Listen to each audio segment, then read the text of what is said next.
जी हाँ, नमस्कार मित्रों। आज है 3 जनवरी सोमवार, यानी यूपीएससी प्रीलिम्स को अभी 5 महीने और 3 दिन ही बाकी है। मुद्दा ये है, कल रविवार और आज सोमवार डेली करंट अफेयर्स में जाने लायक चीज़ें क्या थी। एक दो कुछ मुद्दे थे कि ईडब्ल्यूएस डेफिनेशन को चेंज नहीं किया, चिली में एनवायरनमेंट के साथ जुड़ा नया कॉन्स्टिट्यूशन बन रहा है, और इधर उधर के समाचार। So one by one let us check them. पहला मुद्दा ये पॉलिटी और ईडब्ल्यूएस रिजर्वेशन। अब कुछ पिछले महीने हमने देखा था कि सुप्रीम कोर्ट ने आपत्ति जताई थी कि ये जो ईडब्ल्यूएस की डेफिनेशन है कि annual income not more than 8 lakh rupees, और ओबीसी नॉन क्रीमी लेयर की भी वही डेफिनेशन है, लेकिन ईडब्ल्यूएस और ओबीसी वो सेम नहीं है, तो दोनों की डेफिनेशन सेम नहीं होनी चाहिए। तो वापस कुछ नया डेफिनेशन करो। तो सरकार ने एक कमेटी बनाई थी कि आर्थिक रूप से पिछड़े वर्ग की व्याख्या क्या होनी चाहिए। एनुअल 8 लाख रुपए की फैमिली इनकम से ज़्यादा नहीं होना चाहिए, या 10 लाख से ज़्यादा नहीं, क्या। वो कमेटी में कौन मेंबर थे हम पढ़ने नहीं बैठेंगे, क्योंकि वो इतने फेमस नहीं थे, और 2 हफ्ते में तो रिपोर्ट उन्होंने बना के दी, तो कोई बहुत बड़ी चीज़ नहीं होगी। खैर, वो कमेटी ने ये पाया, समिति का ये कहना है कि अगर अभी हम व्याख्या बदल दें ये कि 8 लाख का 10 लाख कर दें या 5 लाख कर दें, तो मेडिकल कॉलेज के एडमिशन प्रोसेस में बाधा आ जाएगी, क्योंकि सभी पेरेंट्स ने वापस वो तहसीलदार के ऑफिस में जाए, वापस सर्टिफिकेट निकाले, तो कब एडमिशन होगा, कब सिलेबस ख़त्म होगा। तो अभी जो भी है उसको स्टेटस को रखते हैं, यथास्थिति, कुछ बदलना नहीं है। जो नियम है कि annual income not more than 8 lakh रुपये, उसी को ही अभी हम जारी रखते हैं।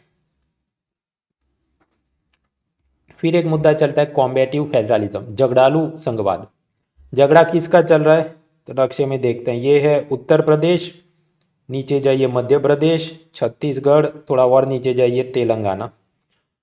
तो बात कुछ ऐसी है कि उत्तर प्रदेश से तेलंगाना में पोटैटोज, आलू भेजे जाते हैं, लेकिन तेलंगाना राज्य सरकार ने उत्तर प्रदेश से आने वाले आलू पर प्रतिबंध लगाया। तेलंगाना सरकार का ये कहना है कि ये तो उन्होंने जो बड़े बड़े कोल्ड स्टोरेज में 5 महीने 6 महीने पुराना आलू रखा था वो हमको भेज रहे हैं, जबकि तेलंगाना के किसानों ने जो फ्रेश पोटैटोज, ताज़े आलू उगाए हैं, जो अभी मार्केट में आ गए हैं, तो तेलंगाना के ग्राहक उसे खरीदे, इसलिए उत्तर प्रदेश के पोटैटोज को हम लोग तेलंगाना में बैन कर रहे हैं। तो आपस में उनका झगड़ा चला। इसमें पॉइंट टू रिफ्लेक्ट क्या है भाई, कस्टमर को अलाउ करना चाहिए, वो डिसाइड करे उसको पुराने आलू खरीदने हैं, फ्रेश आलू खरीदने। हो सकता है पुराने आलू थोड़े सस्ते में मिलते हों, कोई गरीब आदमी उसको लेना हो, लेकिन अगर गवर्नमेंट खुद से ही बैन कर दे, और वो भी एक स्टेट गवर्नमेंट अपने ही देश के दूसरे स्टेट गवर्नमेंट के वहाँ से आने वाली चीज़ों को बैन करे, it will only increase hostilities and regionalism. तो अपना जनरल स्टडीज़ मेंस पेपर 1 और उसमें मुद्दा है वो सब issues related to regionalism, linguistic issues, तो ये भी this type of issues are also present.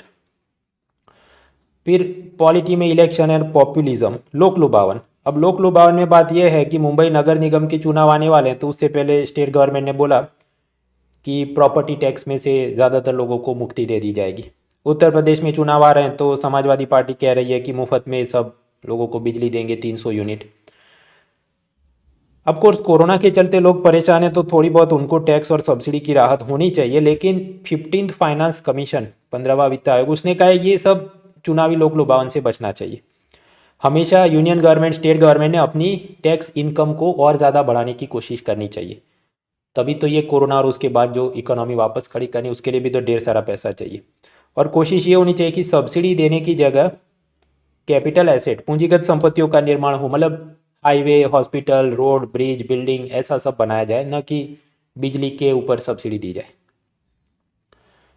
फिर आगे बढ़ते हैं एनवायरनमेंट, पोल्यूशन, और उसमें भी कंपेयरिंग कॉन्स्टिट्यूशन।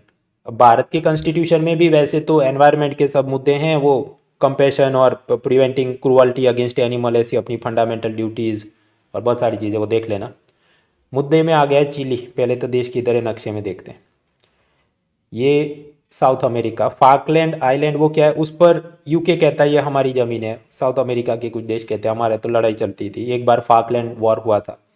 फिर अर्जेंटीना, थोड़ा ऊपर जाए Chile, Bolivia, Paraguay, Brazil, Peru वगैरह। हमारा मुद्दा है चिली।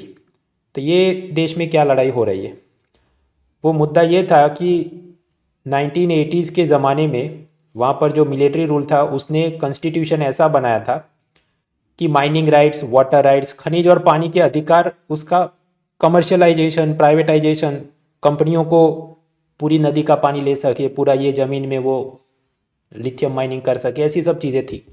जिसके बाद स्वाभाविक है जमकर वहाँ पर मिनरल एक्सप्लॉयटेशन, वाटर एक्सप्लॉयटेशन हुआ, और ऐसा करते करते बहुत ज़्यादा समस्या बढ़ गई। 2019 में जनता ने काफ़ी धमाल की, रेफरेंडम यानी कि जनमत संग्रह किया गया, जिसमें यह बात हुई कि चिली का कॉन्स्टिट्यूशन बदल दिया जाए। तो अभी उसमें वापस कॉन्स्टिट्यूशन नया बनाने की प्रक्रिया है, जहाँ पर ये मिनरल एंड वाटर राइट्स, खनिज और पानी के अधिकारों के बारे में और स्पष्टता होगी, पर्यावरण सुरक्षा, एनवायरमेंटल कंजर्वेशन की सब बातें होंगी।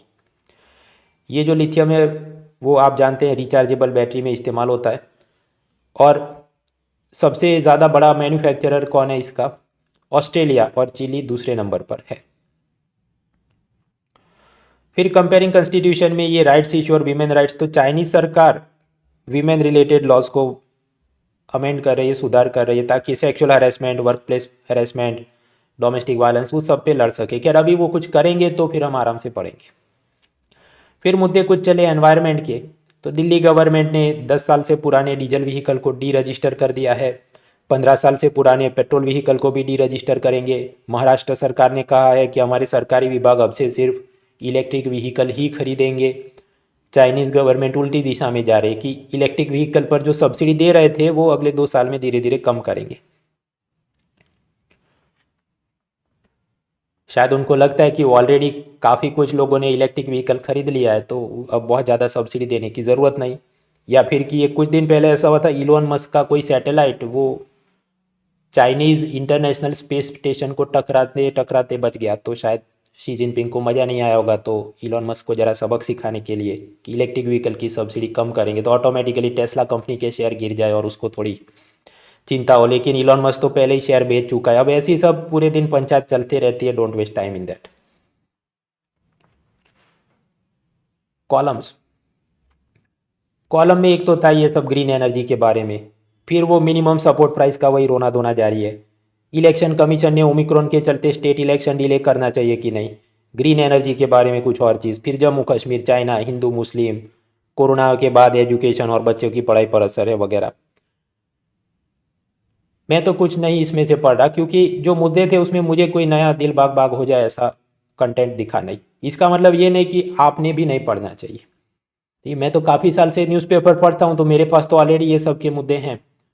आप में से जो लोग फर्स्ट अटेम्प्ट दे रहे हैं, अभी अभी शुरुआत की, कम से कम 4 से 6 महीने तो आप कॉलम पढ़ने की आदत रखिए, तो अपने आप आपके पास वोकेबुलरी, बोल बच्चन करने के लिए पॉइंट इतने हो जाएंगे कि then you don't have to read columns all the day all the time. तो वो दूसरे का महल देख के अपनी झोपड़ी मत जला। तो जो आप शुरुआत कर रहे हैं तो आपने पढ़ना चाहिए। ये नहीं अच्छा मुनाल नहीं पढ़ रहा तो मैं भी नहीं पढ़, भाई मुनाल को परीक्षा देनी भी नहीं है, तो वो तो उतना ही पढ़ेगा जो उसे काम का लगता है। एनीवेज, इंडिया यूके, अब उसमें भी आप जानते हैं यूके ने ब्रेग्जिट किया है, मतलब ब्रिटेन ने यूरोपियन यूनियन से एग्जिट कर लिया। तो अभी वो अपने ट्रेड रिलेशन बाकी देशों से बेहतर करने के लिए चाहता है कि India UK free trade agreement sign हो, और उससे पहले भारत को रिझाने के लिए उसने कहा है कि भारत के लोग यूके में आना चाहते हो तो उनको टूरिस्ट वीज़ा, स्टूडेंट वीज़ा वो सब जल्दी से देंगे, उस पर एप्लीकेशन फ़ी भी कम मांगेंगे वगैरह। फिर मुद्दा चल रहा है Sri Lanka, Trincomalee oil tank farm, वो ऐसा कि सेकंड वर्ल्ड वॉर के पहले बनाया था, वहाँ पर ढेर सारा ऑयल स्टोर किया जाता है ताकि जो ये समंदर के रास्ते जो जहाज आ रहे हैं उसमें जो भी डीजल या ऑयल भरना हो सुविधा रहे। तो वो रिफ्यूअलिंग वाला जो भी होगा उनका station, Trincomalee oil tank farm, उसको श्रीलंकन गवर्नमेंट उसकी 51% शेयर होल्डिंग और इंडियन सरकारी कंपनी उसकी 49% शेयर होल्डिंग, ऐसे ही करके वो उसको रीडेवलप कर रहे हैं। तो हमने खैर आगे भी पढ़ा था। ऐसा ही एक और चीज़ हम आगे पढ़ चुके हैं, चाइना का बॉर्डर लॉ, कि अपने जब जो बॉर्डर सीमावर्ती इलाके हैं वहाँ पर डिफेंस, सोशल, इकोनॉमिक डेवलपमेंट को हम और बेहतर करेंगे, ये तिबेट और वगैरह चीज़ों पर। तो स्वाभाविक है भारत को उससे चिंता हो सकती है कि ज़्यादा मिलिट्री डिप्लॉय हो, बेफिजूल में सब मिसाइल बंकर लगाते रहें। अब वो तो चीज़ मेरे ख्याल से अक्टूबर में पड़ी थी या नवंबर दिसंबर। इंडियन एक्सप्रेस अभी उसकी एक्सप्लेन सीरीज़ बना रहा है, उसका मतलब क्या, ये उनके पास मुद्दे बचे नहीं और तो पुराना सब छाप रहे हैं। तो वो सब एक था टाइगर जेम्स बॉन्ड गिरी अपने लिए काम की नहीं, 2 लाइन का मुद्दा था, हम पढ़ चुके। कोरोना, पिछले साल कोरोना की सेकंड वेव के बाद भारत सरकार ने एक इमरजेंसी कोविड-19 रिस्पांस पैकेज नंबर 2 ECRP 2 दिया था कुल मिलाकर 20,000 करोड़ स्टेट गवर्नमेंट को दिए थे कि आप ज़्यादा हॉस्पिटल बेड लगाओ, ऑक्सीजन सिलेंडर लगाओ, लेकिन अभी तक हार्डली 20% पैसा उस फंड में से स्टेट गवर्नमेंट ने यूज़ किया। और अभी ओमिक्रॉन और तीसरी लहर आ जाए तो चिंता का विषय वगैरह। अब उसी चिंता में सुप्रीम कोर्ट भी जो फिजिकल हियरिंग की जगह वर्चुअल हियरिंग करेंगी, वेस्ट बंगाल में 50% कैपेसिटी में ऑफिस चलेंगे, न्यूयॉर्क उसमें एक ही दिन में 85,000 नए कोरोना के केस आ गए, ये 31 दिसंबर की सब सेलिब्रेशन में। और जब से कोरोना शुरू हुआ है तब से ये सिंगल डे एक ही दिन में 85,000 केस आ जाए, जो कोरोना शुरू हुआ 2019-20 से, ये पहला दिन ऐसा है। तो इसमें समझना क्या है, ये जितना अमेरिका में एजुकेशन या इकोनॉमिक ग्रोथ आया, it is not a panacea. जो बेवकूफ़ हैं, जिसमें डिसिप्लिन नहीं है, वो ऐसा ही बर्ताव करते हैं जो वो करते हैं। इसलिए तो इतना, इसलिए सख्ती ज़रूरी है। Lockdown is required, restrictions are required वगैरह। फिर इकोनॉमी कुछ जानने लायक नहीं था, वो याद करो। वर्ल्ड ट्रेड ऑर्गेनाइजेशन ने कहा भारत सरकार जो शुगर एक्सपोर्ट पर सब्सिडी दी रही है उसको बंद करना होगा, क्योंकि वो ऑस्ट्रेलिया, ब्राज़ील, ग्वाटेमाला ने शिकायत की थी। वो क्या मुद्दा था हम पढ़ चुके हैं। भारत सरकार ने उसके सामने अपील फाइल की, वो भी एक्सपेक्टेड था, वो भी हम पढ़ चुके हैं। दिसंबर 15 का वीडियो था, वो देख लेना। मेरे 2018 में सरकार एक financial resolution and deposit insurance यानी FRDI बिल लेकर आई थी।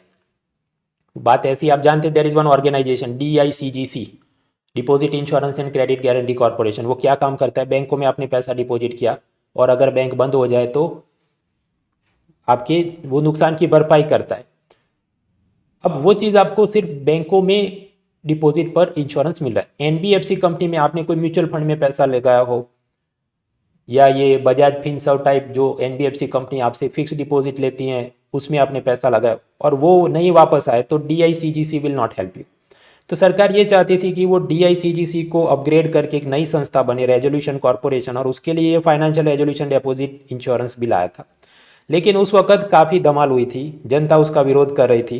कुछ ऐसे प्रोविज़न थे जहाँ पर ये डर लगता था कि ये तो आपका ही पैसा वापस कंपनी की बॉन्ड में से शेयर में कन्वर्ट करके आपको ही बेवकूफ़ बना जाए वगैरह। अब वो पूरा हम पढ़ने नहीं बैठेंगे, फॉर अ सिंपल रीजन, हम ऑलरेडी फार्म लॉज पे PhD करके थक चुके हैं। और अल्टीमेटली हुआ क्या, कुछ तब वो तो सब उड़ा दिया। तो जितनी पढ़ाई हुई थी ज़्यादातर तो अपनी वो फिजूली गई। अब ये भी FRDI बिल ये आया था 2018 में, उसी वक्त पब्लिक की धमाल में इसको सरकार ने वापस लिया था।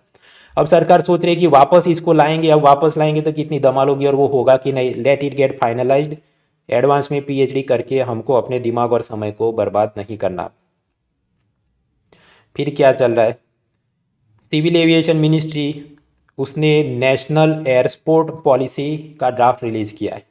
वो ये सब पैराग्लाइडिंग और जो भी स्काई डाइविंग वगैरह, उस पर एयर स्पोर्ट्स को प्रमोट किया जाए, उसके लिए टैक्स सब्सिडी बेनिफिट हो, टूरिज्म को फ़ायदा होगा। उसके लिए एक नई फेडरेशन बने रेगुलेशन के लिए, जैसे फुटबॉल फेडरेशन, टेनिस फेडरेशन होता है पेरिस में या फ्रांस में या स्विट्ज़रलैंड में कहीं, उसकी इंटरनेशनल। और हम सब पढ़ने नहीं बैठेंगे मित्रों। ये कोई एजुकेशन पॉलिसी नहीं है, कोई वीमेन पॉलिसी नहीं कि पूरे भारत में बहुत सारे सब लोगों को उससे असर होने वाला हो। तो ये कद से ज़्यादा कोई दिमाग खर्च करने का फायदा, कुछ पूछे तो क्या लिख देना है, हवा में लिख देना है, टैक्स सब्सिडी बेनिफिट, और थोड़ा लॉजिक लगाओ, टूरिज्म को प्रमोट करेगा ये वो। कोई एक आध स्टेचुटरी बॉडी बना दी जाए, कुछ कानून नियम बना दिए जाए, ऐसी सब चिकनी चुपड़ी बातें होंगी उसमें। LPG के प्राइस बड़े कम हुए, हम पढ़ने नहीं बैठेंगे, इकोनॉमिक सर्वे आने तो देखते हैं।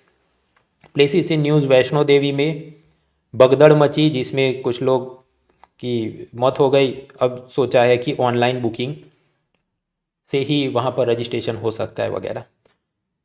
सो this were some news from today's newspaper. बाकी तैयार हो जाइए, रात 8 बजे आज Mrunal's Monday current affairs test series 20 question 20 minutes, उसकी रजिस्ट्रेशन लिंक डिस्क्रिप्शन में दी है। फ्री अनलॉक कोड यूज़ करें mrunal.org। So see you tomorrow.